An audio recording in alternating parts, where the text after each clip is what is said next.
This is the Joe Gaither Show on BamaCentral.com. Good morning, Tuscaloosa, Internet World, West Alabama. How we doing today? It's a Monday, October the 6th. It's a victory Monday for your Alabama Crimson Tide. This is the Joe Gaither Show on Bama Central. BamaCentral.com. You're watching us on the Bama Central YouTube channel, hanging out with us on the Bama Central Facebook page. We appreciate everybody who's tuned in to the Joe Gaither Show on their favorite podcast platform, Spotify, Apple Podcasts, Amazon. You can find the show wherever you get your podcast. And we're live in the Derek Daniels State Farm Studios, ready to talk about Alabama's 30-14 victory over the Vanderbilt Commodores and what went right, what went wrong for the Crimson Tide on Saturday. We're going to get right into it with our man Theo Fernandez. You can follow Theo Fernandez at Theo Fernandez __ on the Twitter machine. We're going to have a lot of fun talking about Diego Pavia, his post-game reaction. What do you think about the Alabama fans getting after him? What do you think about Ty Simpson's performance? Are you ready to buy his ticket to New York?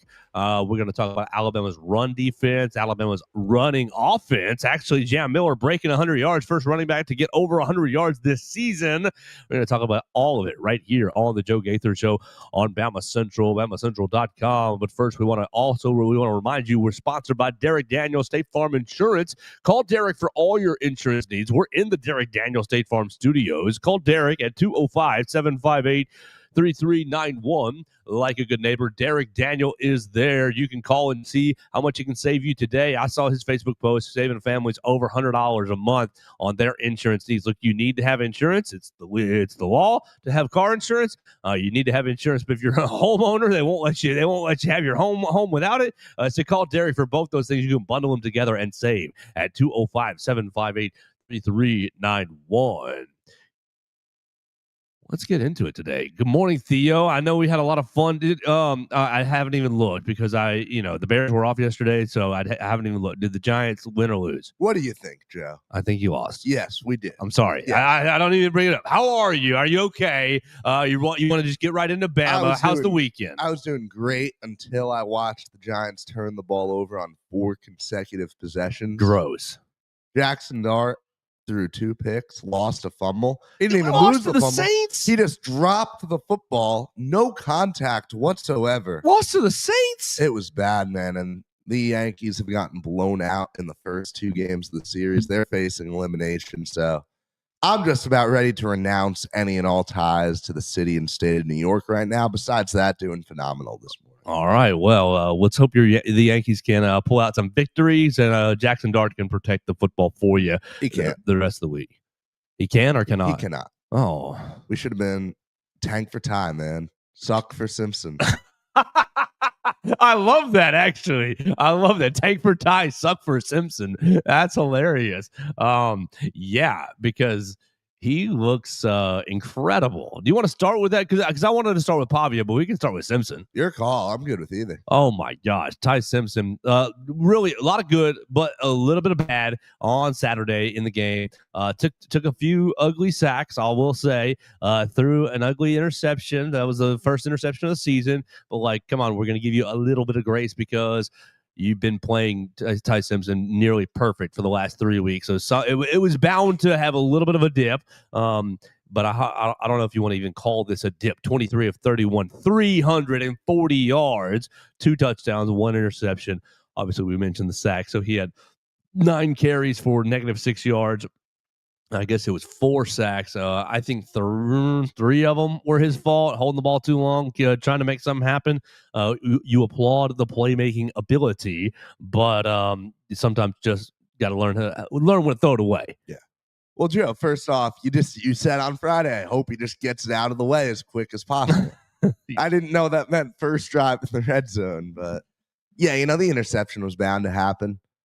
The sacks, it felt like as that game got into the second half and as he continued to make some phenomenal plays on the run and improvising, first of all, that 3rd and 5 conversion, that was one of the that was unreal. How did he get that football out? And same thing like the Ryan Williams touchdown. He was creating so much late in plays. So in my eyes, it's almost hard to knock him on some of those because so much of the time he was able to survive long enough to find someone.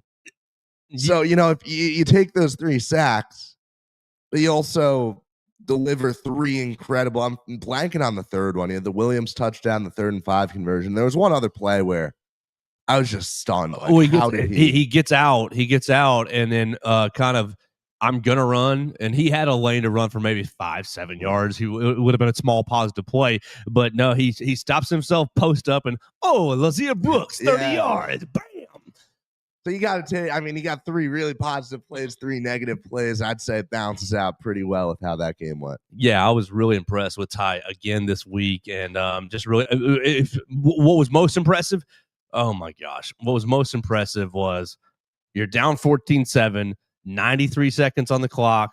You had 1 timeout, and it's like, okay, you really need a touchdown to even this game up before you go into the locker room, because the first half was pretty shaky. Just on the overall, the first half felt like last year's game, just because Vanderbilt controlling possession. Alabama turns over on the first drive. Alabama misses a field goal, and so it's like, oh my gosh, are we right here? Vanderbilt busts a big run, and then you're down 14-7. And I'm like, well, you really need at least a field goal here, but how much confidence do you have in the field goal kicker? None. And so Ty Simpson, can you go 75 yards in 90 seconds and get Alabama even going into the break? Because you knew Vanderbilt was coming out with the ball. Yeah. And yes, oh my gosh, this drive. Let me pull it up. The second plays right there. Quarter 2. We're gonna go down. Yeah, he goes. Simpson passed right 13 yards to Horton, sacked for 2-yard loss, and I'm like, oh no. Then pass up the middle 10 yards to Ryan, and then 17 yards to Ryan, and then Vanderbilt takes a timeout after. Oh yeah, because you had a penalty over. They didn't call targeting on Ryan. They called it, and then they said it wasn't targeting, which I don't really know about that. But then you get Simpson 13 yards to Jeremy on an out route, and then the pass to Jeremy, the 27-yarder, was just orgasmic, honestly, because you're sitting, it's cover 2, and we're just gonna drop it in the turkey hole, as John Gruden would always say, over the corner before the safety can get over to the end of the turkey hole to Jeremy Bernard, and Jeremy just boom, runs right over, speed bumps the safety into the end zone. And I mean, that drive right there, extremely impressive, extremely important on a day where you kind of struggled actually getting into the end zone. You end up settling for three more field goals in the second half. But on a day where you're struggling to get in the end zone, I mean, you throw an interception on the first drive, basically right outside the red zone.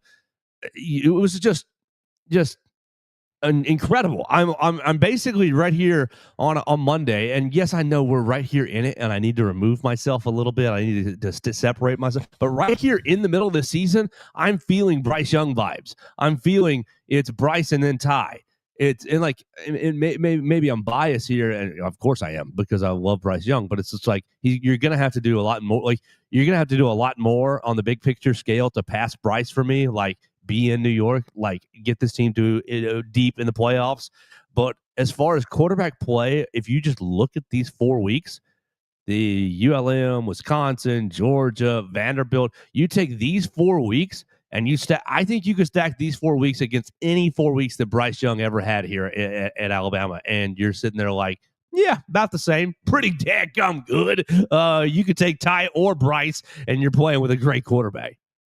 I was thinking about this a lot the last week because, I had kind of had the take that if Ty went out and had a performance like this, it's where it flips to mainstream. Yeah, Ty Simpson is a legitimate, superstar quarterback. And I was thinking, as far as the Bryce Young comparisons went, like, are we overemphasizing Ty Simpson due to Milroe? Maybe. Yeah, maybe. And I was thinking about this a lot, but you're right. Like you put up these kind of numbers, you have these kind of performances. That was a Bryce Young drive right there. Bryce, baby. And I mean, it's something that, yeah, obviously, okay, Milroe wasn't doing that, We haven't seen this in over 2 years. But this is phenomenal QB play. So I don't know. It might be a little too early for me to fully embrace the Bryce comparisons, but I absolutely see it, man. The only reason that like Bryce still gets a little nod for me is just the big picture. Obviously, winning the Heisman. The 2021 season, right? Yeah, 2021. He had Mechie and Williams, and like that's an amazing combo. That was an amazing wide receiver combo. Ty's got some nasty wide receiver. Like, I don't know how you cover Ryan, Jeremy, and Isaiah. And like, take one away. I still don't know how you cover the other two. We'll put one on the bench and say, how do you cover the other two? And I'm like, you don't. The throw. Oh my gosh! Come in. Oh my! You don't have to do that. Oh my gosh. Oh my gosh! Here, take that. I want your thoughts on the game. Yeah. Let's pull that Oh my gosh. I'll take this one. There's a green shirt right there for you. Oh my gosh. Unbelievable. A great friend has come in to see me today. We haven't mentioned it, but it is my birthday. And so let's do that right there. Jay Barrow is in the house. First, I want you to give yourself a little commercial too, because you did this. Not because you did this, but because it will help you. If anybody needs financial advice, this man has cleaned up my finances in a big way. We haven't done that in quite a while, but he set me on a good course, and we're still on the course. And I really appreciate that. So tell everybody how they can get on their course. And then let's talk about the game for a couple minutes before you go be a businessman. Well, before we do that, we just need to say happy birthday to you, Joe. It's your birthday today. And, man, you guys are crushing it up here. Theo, I look forward to Monday. It's like probably my favorite day when you're on, man. And I just wanted to come up here and tell you happy birthday and congratulations on the show. You guys are crushing it day in and day out. And just letting you know, man, you're loved. It means a lot. Really, it does. Oh, gosh. I've got a lot of nice messages today which already, and I really appreciate it. Man, thank you so much for being here, man. Surprising me. Surprising me. Now, okay, we're skipping ahead. We were talking about Ty Simpson, but I know your favorite topic is Kane Wommack in the defense. So what'd you think? I'll just open it to you. I don't want to influence you. What'd you think? Well, Theo, you don't know how much I text Joe and complain about the run defense. Even before Kane Wommack was here, I sent him messages saying, I don't know how this is going to work out. But you know what? I really was excited about the second quarter on for the first time. In the Wommack era, we have seen the run defense step up and really deliver. Like, I was super impressed. You eliminate that first quarter, I think we've probably had the best run defense that I've seen in the past year and a half. What do y'all think? Do you? Justin Jefferson was a man possessed out there. I mean, 14 tackles. This is not the same player that we saw against FSU.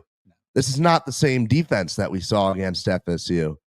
I am still just astounded by how quickly everything turned around, and genuinely, you don't see turnarounds like this.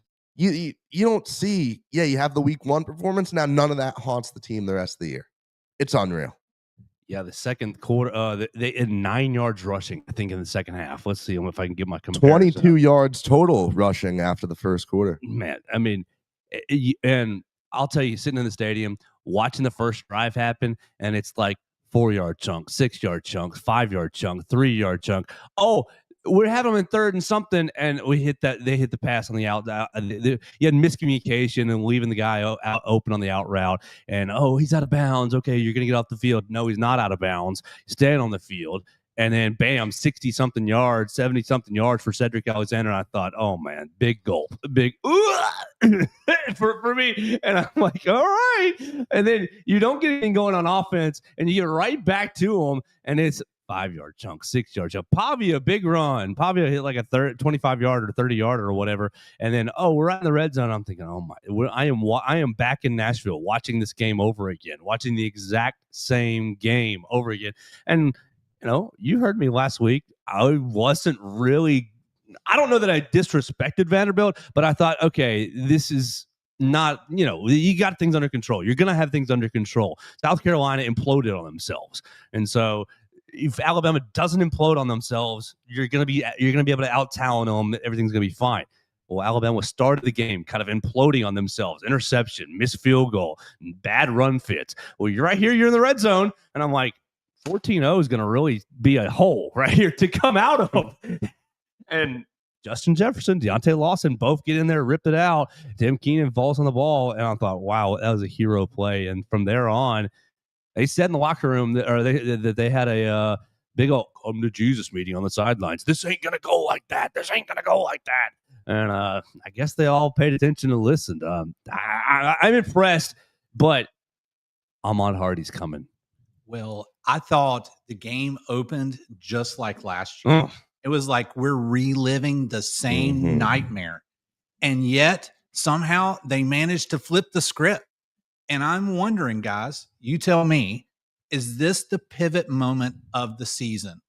Is that Justin Jefferson strip of Diego Pavia the moment where this team doesn't wobble anymore, but starts to really grow and become something amazing? I think Saturday will tell us that, because Saturday, Theo said, I don't think I'm worried about Missouri before we got started. And I said, I am. We'll get into it later in the week, but I'm like, I am. If they go out Saturday and look like the Alabama monster that we've all been used to seeing for the last decade and a half, that says, we don't care about us going on the road. We're going to play our game, and it is going to be, 17-3 at halftime, and we're going to end up stretching this thing out, and your stadium's going to clear out. I think we'll find out on Saturday, because you answer the bell at Georgia, but you can put the Georgia name in front of all the team, and they're going to be rabid. They're going, we're getting up for it. We're ready. We're not, we're excited. Missouri, does that name excite anyone?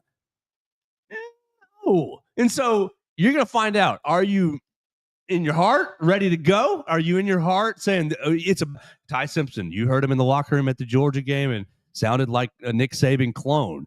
It's about us. The game's about us. It's not about them. It's about us. And so I think Saturday, it will look back this coming Saturday on the Vanderbilt game based on if you end up going to Missouri and laying the wood to the Tigers, then I think you will absolutely be able to say that Saturday, the strip sack was the pivotal moment of the season that this team said, yeah, we've got real confidence.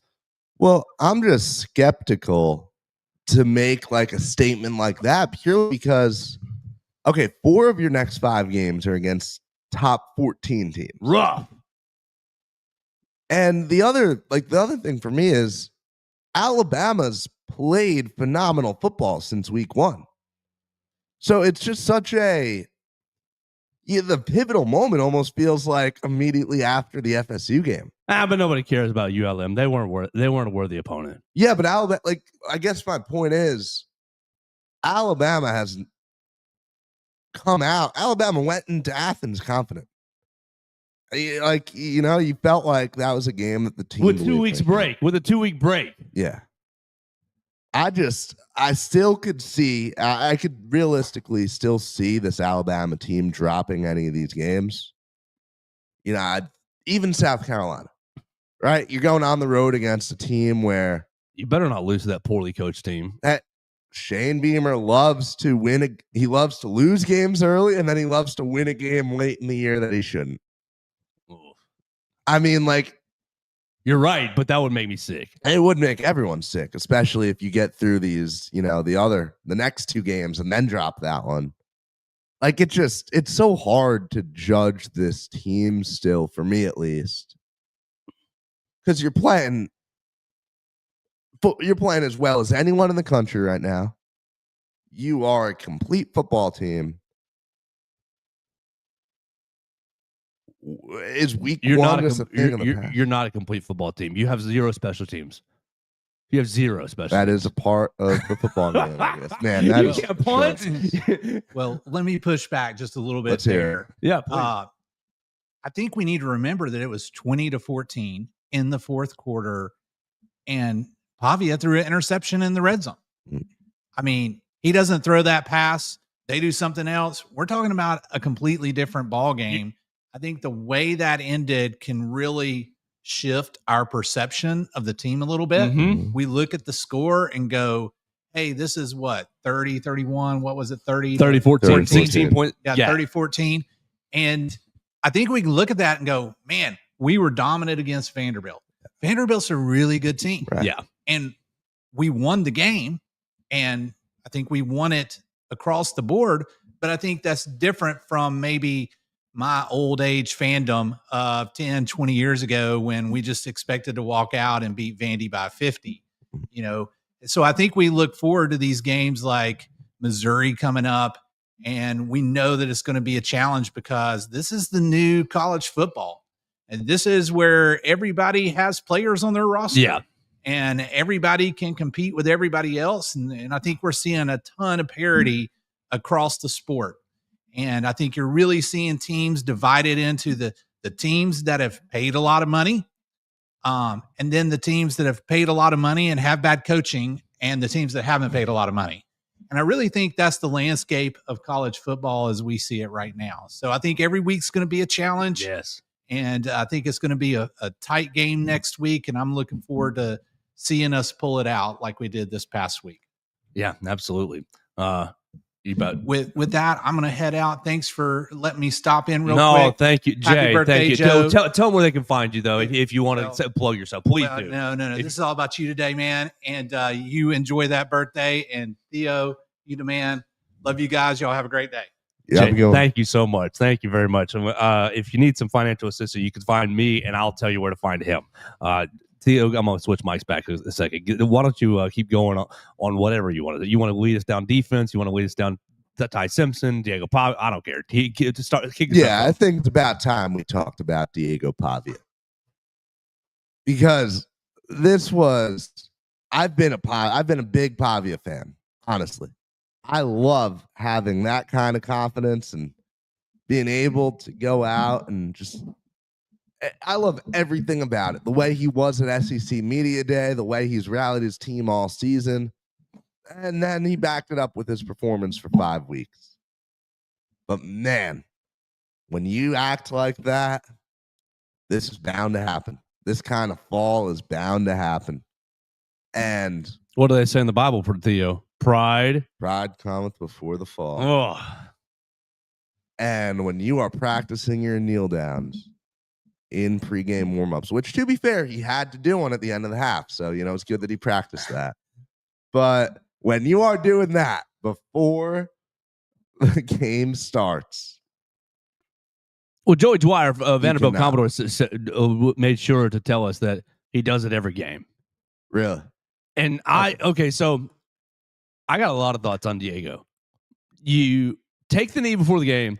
I don't have any issue with that. People are all like, you should, cocky ass. Like, the power of visualization is a huge power. It's massive. If you don't believe it yourself, then you're not even going to do it. So I got no issue with you taking the knee. And I got no issue with anything that happened in the stadium. Anything that happened in the stadium. I don't have issue with Pavia grabbing his you-know-what at the student section. I don't have issue with the Bama fan yelling, blah, blah, blah, bleep, bleep, bleep this after the game. I don't have issue with Pavia saying, I do what I want. I do what I want. I don't have issue with James Smith saying, Pavia, bleep, talking bad about him after the game. This is the cost of doing business. Yeah. This is football, and it's the cost of doing business. Now, should the Alabama fan have been a little more maybe, but I don't care. Like, you've called for this. This is football. You have created this. You've created these bad feelings. This is football. I'm sorry to be like super hyperbolic, but it's simulated battle. It's simulated, physical combat, right? And so these emotions are going to be running high. The only issue that I ever had with any of the things that happened was the Vanderbilt staffer yelling back at the Alabama fan. He's just a kid, man. You're talking to a kid. And it's like, even if he were 17, you asked for all of this. Yes. You brought this on yourself, but he's not 17. He's 24. He's older than Bryce Young, who's in the NFL. He's older than Caleb Williams, than my child, Caleb Williams, with the Chicago Bears. He's older than your man, Jackson Dart. Like, he's at that age to where if you're writing a check, then your butt's going to cash it. And so, like, they were saying that the Alabama fan was yelling at him for grabbing his junk. Like, I'm sorry. If you're going to go to a football game, I know you want to take your kids to a game. I know, and it's great. You should take all the kids to the game. But, like, sometimes they're going to see some things.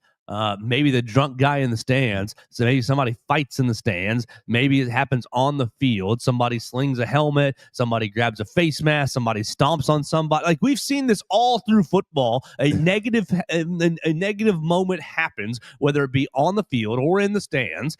Like, you bring your kids.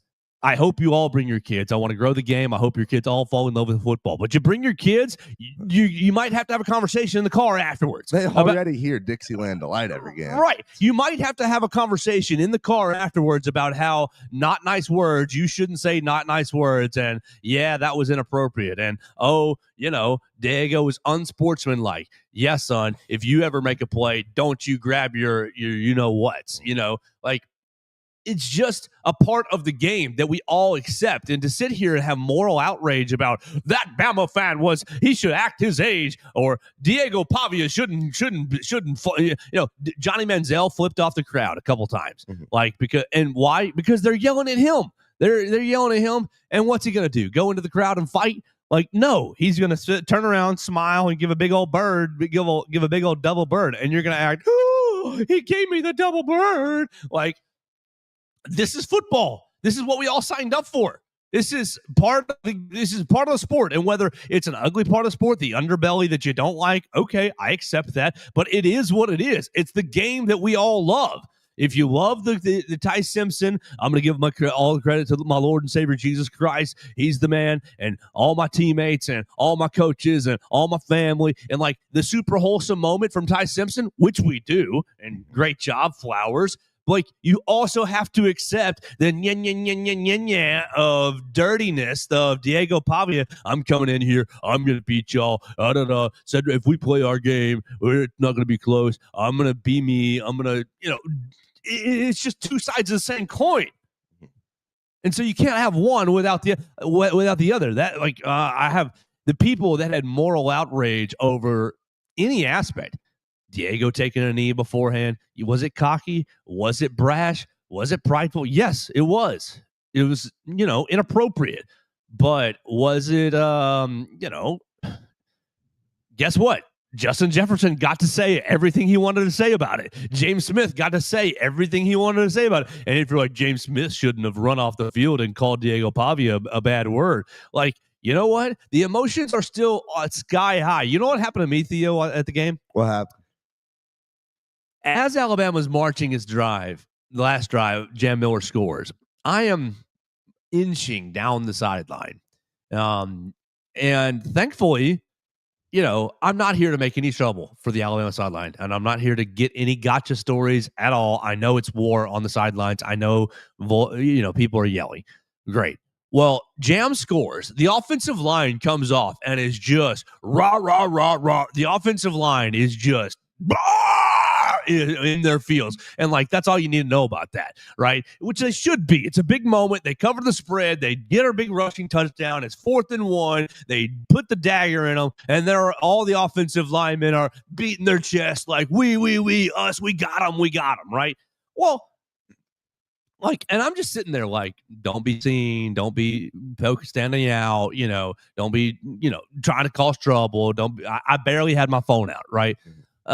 And Coach DeBoer, the clock's like running out. Coach DeBoer is running up and down the sidelines. No BS after the game. No BS after the game, because he knows the game is won at this point. And the only thing that can happen from trouble is Alabama gets seen by the SEC and somebody gets suspended or whatever. And so Coach DeBoer was doing his part right there. No BS after the game. Everybody shake hands or nothing. Shake hands or nothing kind of thing.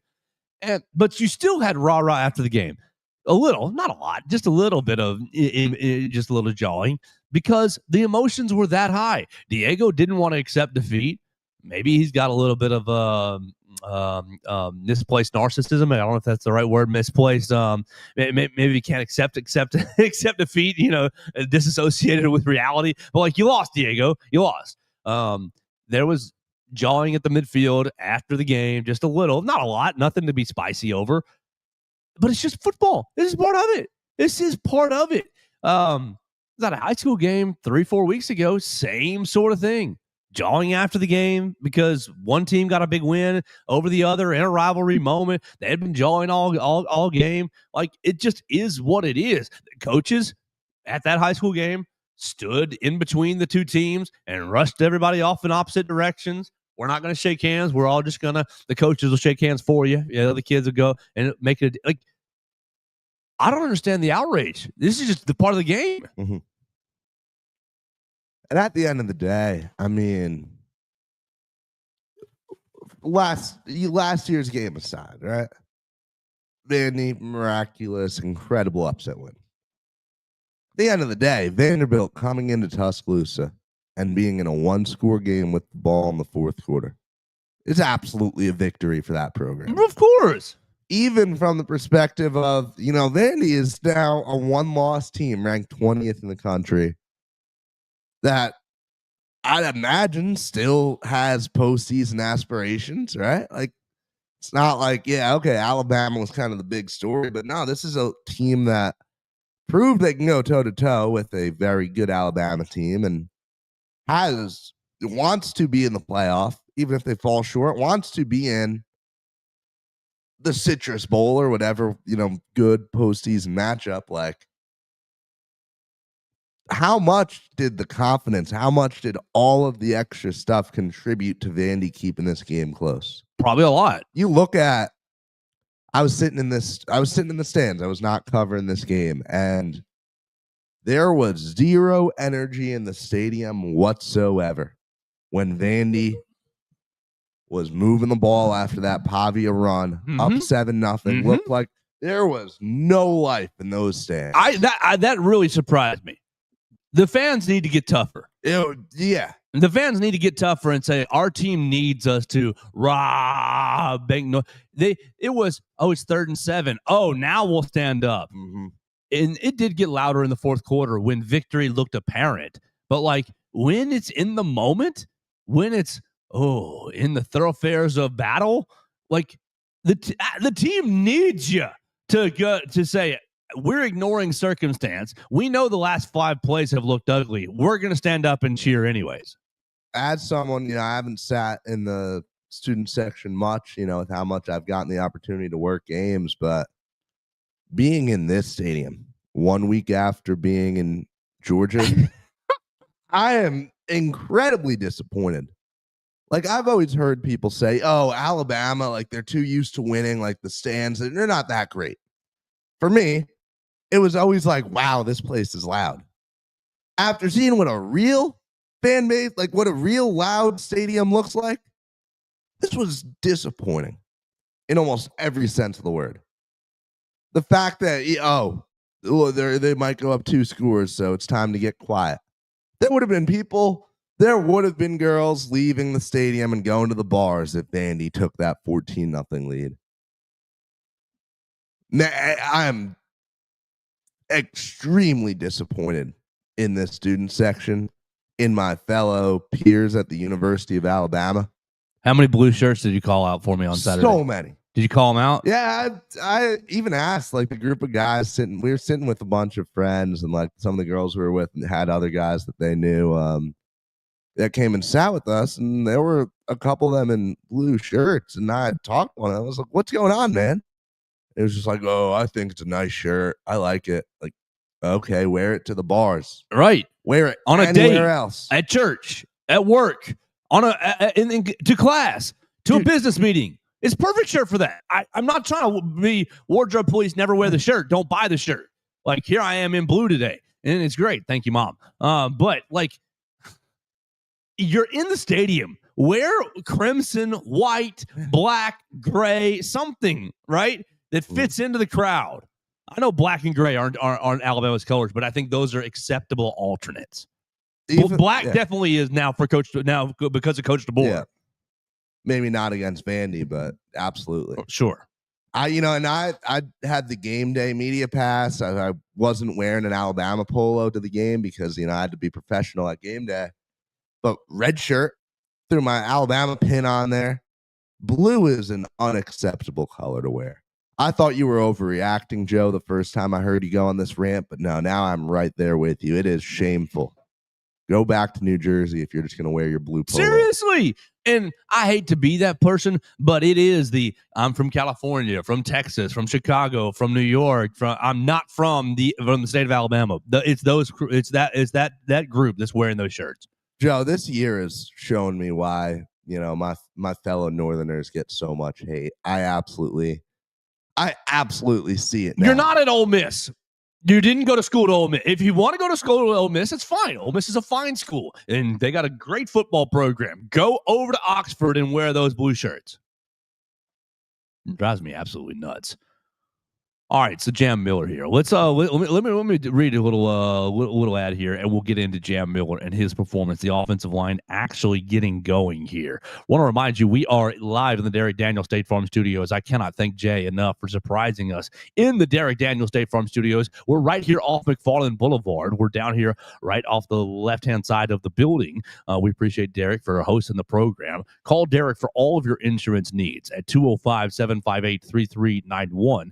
Like a good neighbor, Derek Daniel is there for all of your insurance, home insurance, life insurance, auto insurance especially. Like, that's the easiest one to go ahead and get. We're all driving cars. Call Derek, give him your VIN number. He can run your auto insurance and let you know how much money he can save you.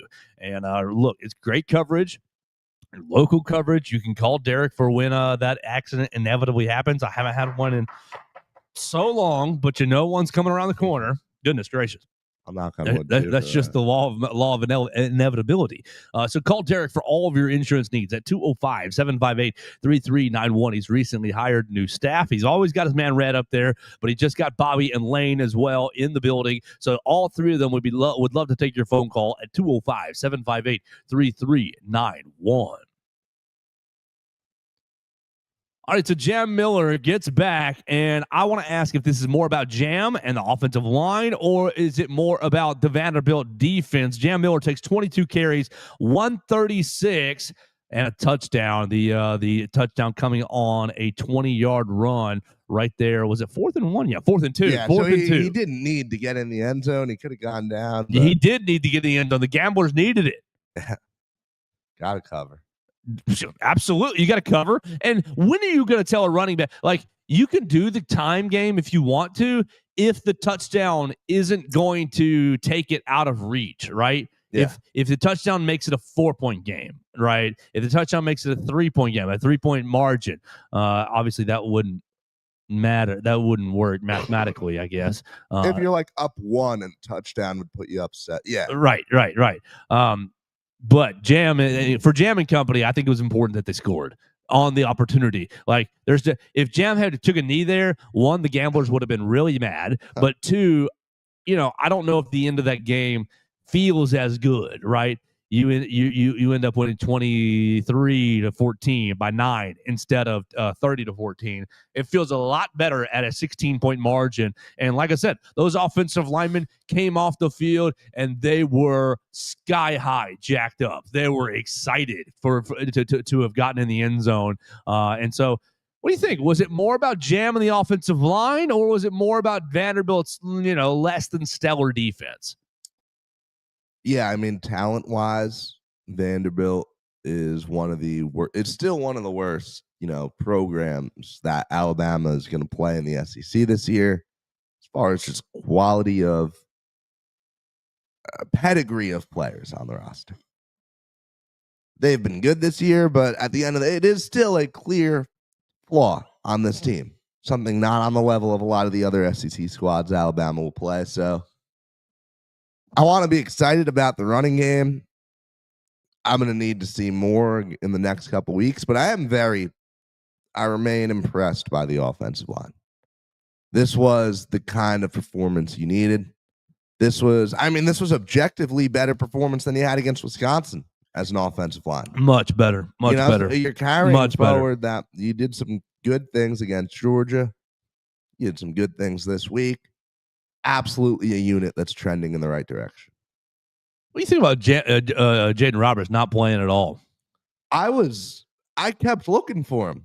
I didn't even realize that he hadn't played at all. I figured I must have just missed him on a couple snaps, but wow, it did seem, from the time we found out that, concussion over the summer, there's some stuff going on. I didn't see this coming for him this season, man. Yeah, I have been very unusual what's been going on with him. You're using Gino Vandermark and you're moving Wilkin Formby down from right tackle into right guard. So there's your right guards, basically. You're still playing Cam Dewberry and you're moving William Sanders in at left guard. You've got your man Parker Brailsford basically manning the center by himself. Caden Proctor playing left tackle, and then you've got Michael Carroll spelling Wilkin Formby at right tackle as well. So lots of movement still on this offensive line. Seems like they're still pushing these guys, trying to look for the best group of people, of players. I wonder I'm not out there, so this is total speculation. I wonder what practice is like for Jaden Roberts. I wonder if he is plugged in, going 100%. I don't know. Maybe he is, and if he is, okay, great. But the coaches. Like, the coaches are paid to play the best players. Are paid to put the best product out there. Paid to win the game. They know their jobs are on the line. So, like, I don't really see them benching someone just because. There's got to be a reason. There's got to be reasons here. I do think that they trust. I do think they trust Gino a lot, based on just the time they spent with him. Henry just texted me. Alarm didn't go off. Oh man, Henry. By the way, you burned me. You burned me on. You were supposed to come in here. We were supposed to beat up Theo for picking Vanderbilt, but you didn't wake up this morning. And I called you. Alarm didn't go off. If Theo called you, that is the alarm. It did go off, buddy. Sorry. So, anyways, Jaden. I don't know how he's practicing. Maybe he's practicing great. But I think it's silly and immature to say, well, the coaches just don't like him. I don't think that's true. There's got to be some sort of tangible reason, whether it's not showing up on time, I have no idea. Whether it's not knowing the assignments, I have no idea. There's got to be a tangible reason. And I think it's really maybe irresponsible to speculate what that tangible reason is. That's why I want to be very clear that this is all like speculation. I have no idea what the reason is, but there has to be a reason. Yeah, right. Like, he's too talented to not be out there otherwise, right? Mm-hmm. So I don't want to speculate on a guy. Like, I don't want to go out and say, because it would be pure speculation. Right. We have nothing to base this off. I would like to find out. Maybe we ask Coach. I'd like to hear from Grubb. Maybe we ask DeBoer or Grubb today here in the Malmore Athletic Facility. I'm going to ask Kane Wommack about shovel passes. That's going to be basically what my quick article will be on BamaCentral today. I don't know what else you want to get into on this game. We did Pavia's post game.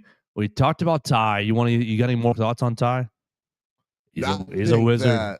If I was a betting man, you're betting on him to be in New York right now. I'm absolutely betting on him to be in New York.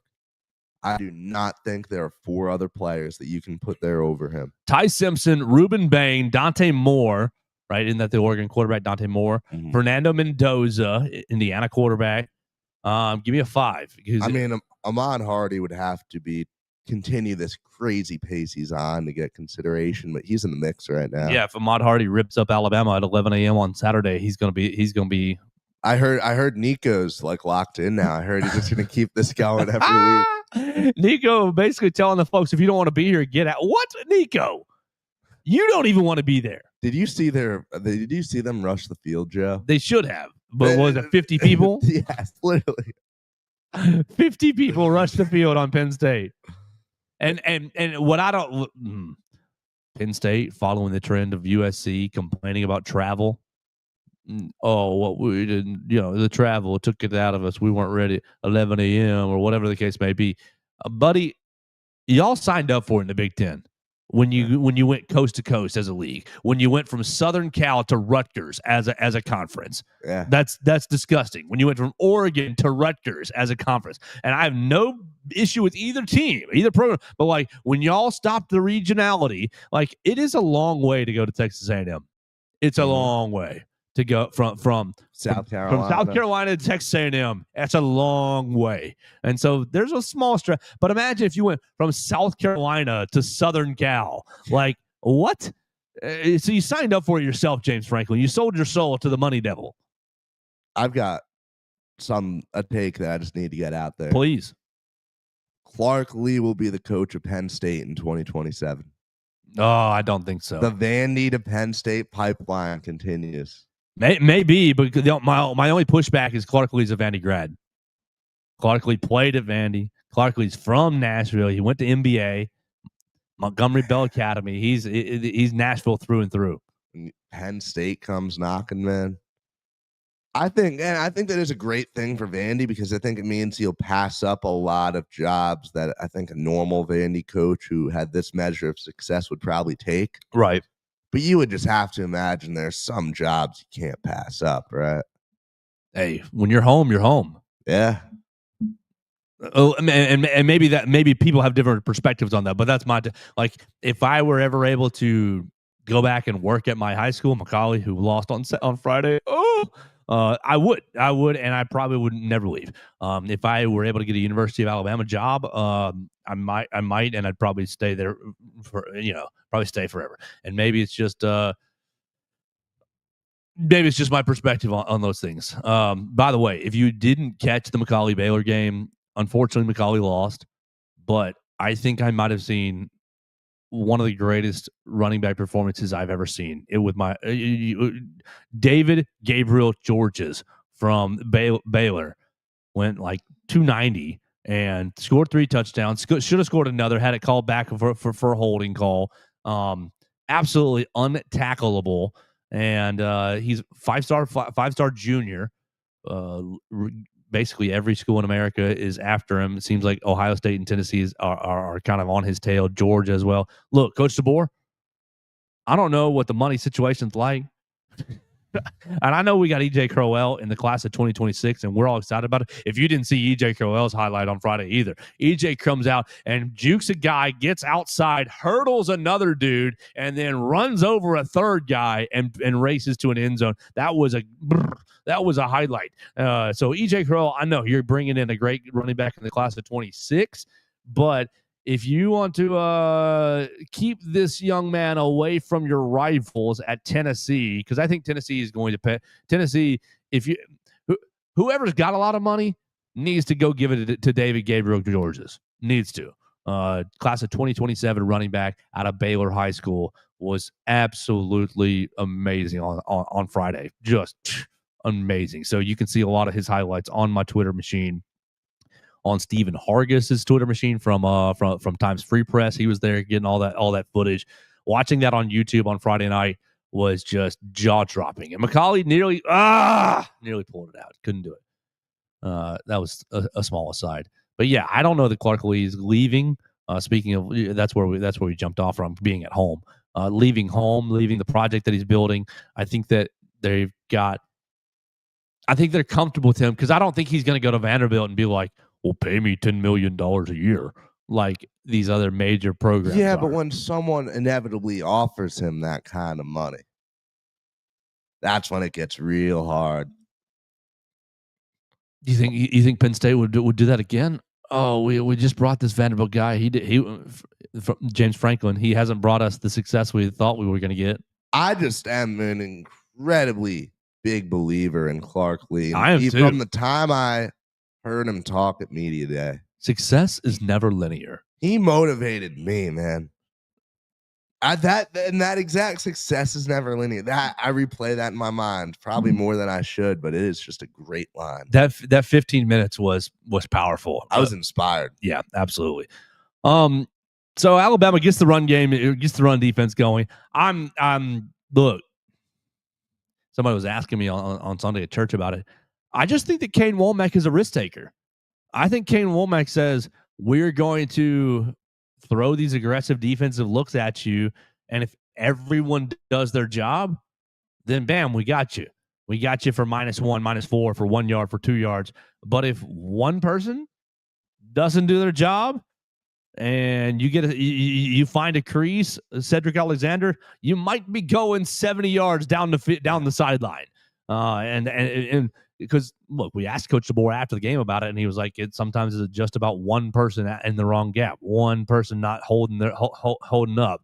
And I don't know that that's a scheme issue, more so execution issue and an understanding issue. And we got to remember, we saw the defense last year down the stretch get better and better and better every week. And I think we all thought that the defense was going to look exactly like it did at the end of the year, at the start of this year, at the end of last year, to just carry over. But I was watching the Eagles play on Sunday, and Tony Romo made a great point. People expected the Eagles juggernaut from the Super Bowl, but don't remember that they built up to that during the season. And sometimes you got to start back over. It's a week-to-week game. It's a week-to-week. You got to start back over, recommit to the process. And I think that this defense is doing that. What do you think of London Simmons?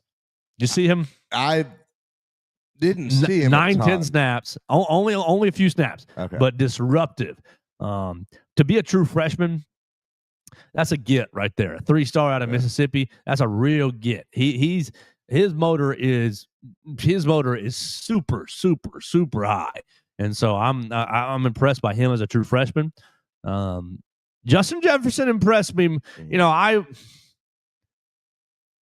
I've not been on the Justin Jefferson train. Nor have I. It'd be crazy to be on the train after week 1. Right. But he started to see some things, and he played on Saturday the stinger role very, very effectively.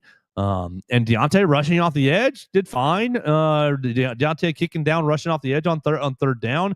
I think you're starting to see Deontay look healthier and healthier. I just think that this defense is down and down out. You've got to bring it. You've got to all 11 men have to bring it. And so sometimes that works and sometimes it doesn't. And Saturday, look, everybody who's complaining on Saturday, go count the drive chart. Oh, the defense looked horrible. Go count the drive chart. Touchdown, fumble, punt, touchdown.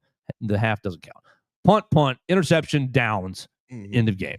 So you gave up 2 scores on 1, 2, 3, 4, 5, 6, 7, 8, 9 drives. 9 real drives. You gave up 2 scores. Hey, man. You can't complain. That's really, really good. Especially with a team that holds the ball as much as they do, that eats up time of possession. Like, even at halftime when it was 14-14, you had 2 stops. You got the 2 stops, fumble, and you forced a punt. Now, the offense didn't really pick you up. The offense left 10 points on the table, basically 10 points on the table in the first half. So you might have even been up 24-14 if Ty doesn't throw the interception. That's one thing. I was not a fan of that 4th and 1 call. I was not a fan of the 4th and 1. We're going to play action pass and throw to some tight ends here. I thought, especially where you were on the field, and especially with the way the Vanderbilt was, this game was about attitude. That would have been a great opportunity to infuse the game with a little bit of attitude and just muscle up on the 4th and 1. Ty Simpson sneak, give it to Jam, maybe even roll out that Caden Proctor fullback play that you rolled out later in the game. Like, somehow, some way, we're muscling it up, and we're going to get this 1 yard and keep the drive going, instead of, oh, we need to trick you. We're going to put big personnel on the field and play action pass it because you think it's going to be a run, but we'll play action pass it instead. And then, and Ty owned up to it in the post game. I asked him about it. What did he see? What was called? What was the schematics of the play? And he's like, man, that was all my fault. He said, we knew they were going to do the coverage that they were going to do, and we knew the corner was going to fall off on it. But I didn't see the corner falling off. We practiced it. We talked about the corner falling off. I didn't see it. Not through the bad ball, blah, blah, blah. He owned up to it. But, I think Grubb should have not taken the ball out of Ty's hands, but basically said, we're running the football somehow, some way. Especially, first drive of the game, establishing. I agree. And with the way that the run game kind of went the rest of the game, it made me think that if you had called a run, you probably would have got it. Oh, yeah. What do you think about Caden Proctor? Now he's not a wide receiver, split end. He's not a tight end. He's a fullback, and he's taking a handoff. 2 touches in 2 games, 2 first downs. It took everybody around me so long to realize that Proctor's the one who got the football. You didn't. You were right there, right? I was right. I was on that because I'm like, wait a minute, what is he doing? And I try to get everyone's attention, and everyone's just a little. I no longer drink at or much at all, but definitely not at Alabama football games, and they were all just so loopy. Everyone was a little loopy. But no, I saw that and I was like, oh, what is going on? And that was awesome, man. That was 2 games, 2 touches, 2 first downs. That was majestic. I'm telling you, if there was a prop bet on the odds of Caden Proctor to throw a pass this year, I would be hammering it.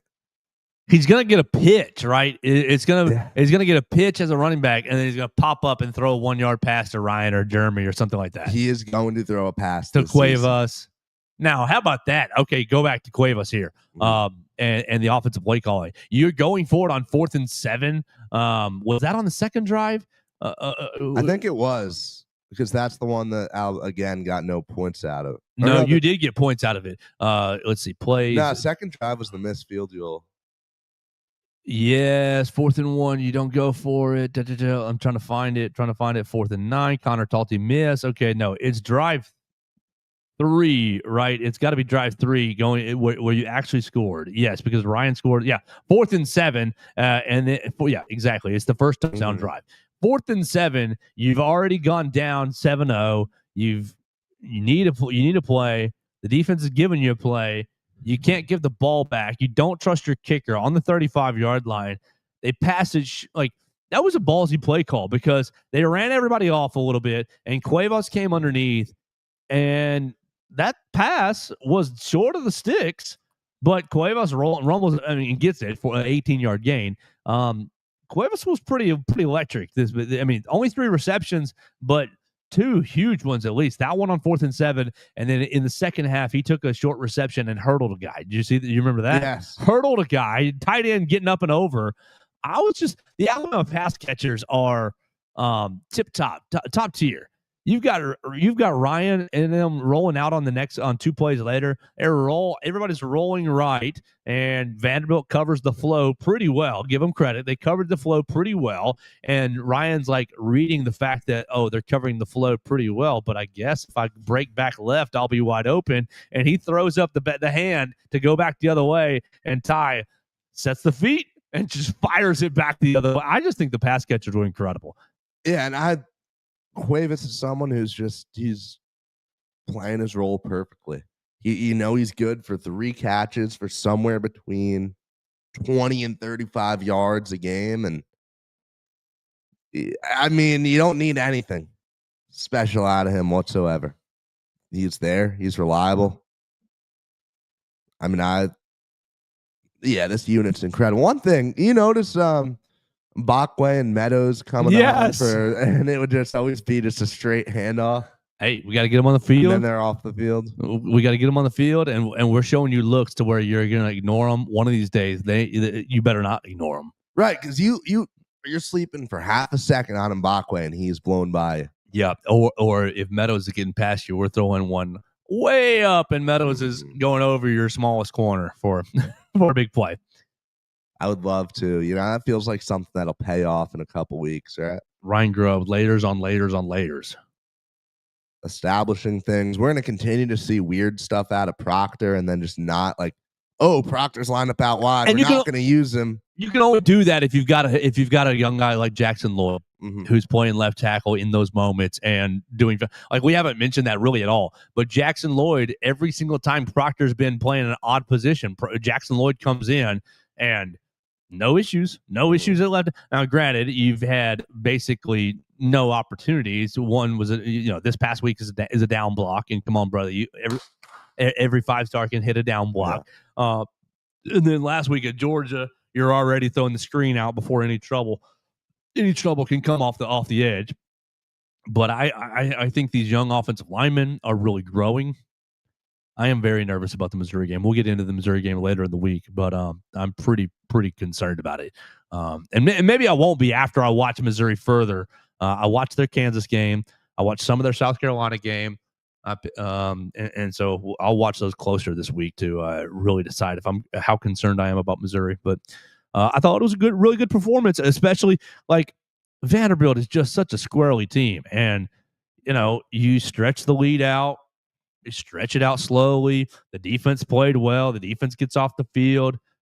I was impressed with Alabama's performance. Agreed. It's a good week for the Crimson Tide. Incredible week on the recruiting trail. Oh man, Mason's going to spend 15 minutes on it talking about all the recruits that they got yesterday, and he's going to. By the way, I'll just tell you, when we get Mason in here tomorrow, I'm going to consider the Tennessee Titans still winless in my personal record book. Did you see their highlights?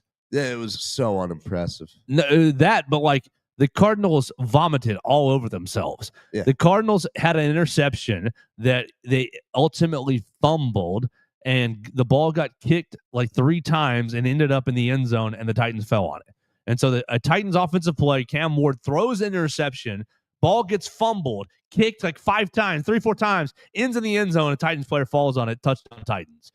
And then you have oh my gosh, the backup running back for the Cardinals rips off like 80 yards, 70 yards, and drops the football at the goal. Like, if you guys are still dropping the football at the goal line, like, are you not watching football at all?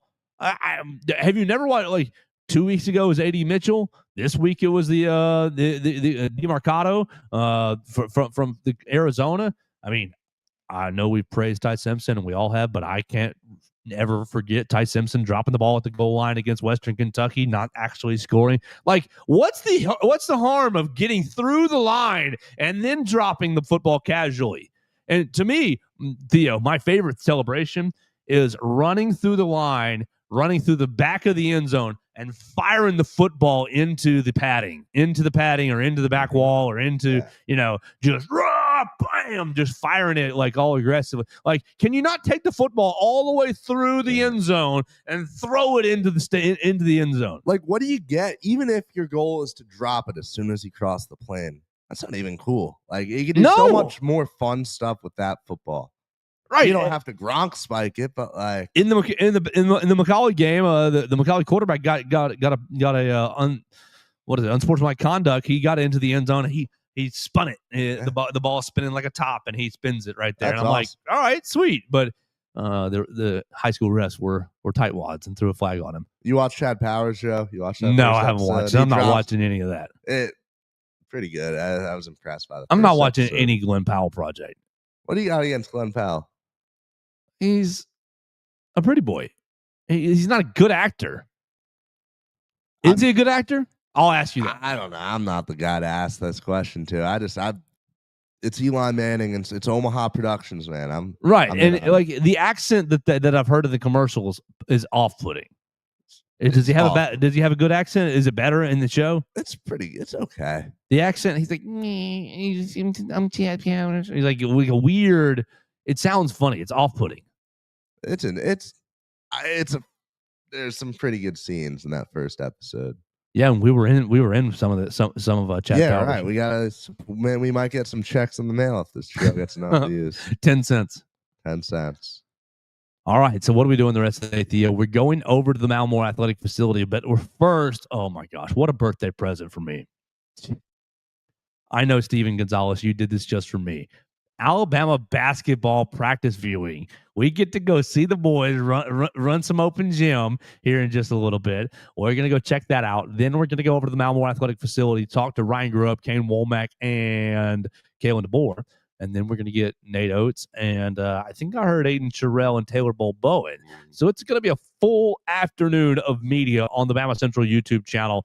We're going to have a lot of fun with it. And we've had a lot of fun with you guys. We'll talk to Mason tomorrow, Alabama recruiting update. We'll get a Titans update. We'll start getting into the Missouri game tomorrow with Mason. Theo, you got any final thoughts? You want to say goodbye? Yeah, I mean, look, the one thing I got to say, Yankees come back, trusting it. Winning 3 straight, go into the ALCS. It's time for Aaron Judge too. He leads the playoff in hits. He's gonna hit some out of the park today. Big thanks to Jay Barrow coming into the program. If you need financial assistance, he was hesitant to give it out because he doesn't like self-promotion. I will promote him. If you need financial assistance, let me know, and I will connect you with Jay. He has cleaned up my finances, got me on a great path. He can get you on a great path too, and grow your personal wealth and give you some security. So just hit me up if you need that. I will connect you with Jay. Jay coming into the studio, bringing some cake as well, and giving us his thoughts on the Alabama defense. I really appreciate that. It means a ton to me. Thanks to everybody who's already messaged me today. You guys mean a lot to me. I can't wait to be back with you again tomorrow right here on the Joe Gaither Show on Bama Central, BamaCentral.com.